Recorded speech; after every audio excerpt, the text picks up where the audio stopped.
Assalamu alaikum students, how are you? Hope you are fine. I am your Islamic teacher, Miss Rabia Khalil.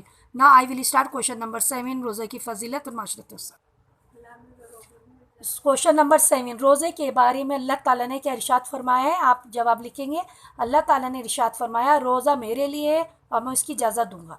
इसके बाद आपको खाली जगह करनी है जो मैं आपको भेज रही हूँ। नंबर 1 है तौहीद और रिसालत के बाद रोज़ा इस्लाम का एक अहम रुकून है। जो अहम है वो आपकी खाली जगह है। नंबर 2 पाइए हर मुसलमान आली आकिल बालिग मर्द औरत पर फ़र्ज़ है क्या? रोज़ा। स्टार्टिंग में आपको रोज़े पे खाली जगह फिल करनी है।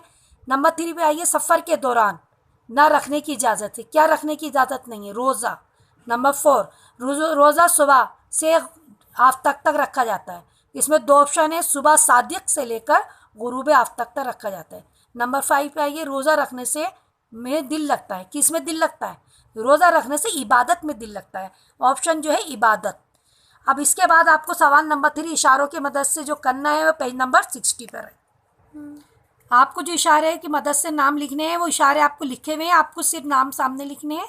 रमज़ान में उसके दरवाजे खोल दिए जाते हैं, ये सब मुसलमान को पता होना चाहिए कि जन्नत, आप जन्नत लिखेंगे। रमज़ान में इसके दरवाजे बंद कर दिए जाते हैं। ऑप्शन है दोज़ख। रोज़ा इन सब पर फ़र्ज़ है, हर मुसलमान रोज़ा रखने का मकसद उनकी पैरवी है, अंबिया अलैहिस्सलाम। नंबर है पाइए रोज़ा रखने की जज़ा देने वाला अल्लाह ताला। आखिरी ये अक्सर मुसलमान रमज़ान मुबारक में गरीब मुसलमानों को देते हैं, ये सबको पता होना चाहिए। ज़कात, सदका वगैरह।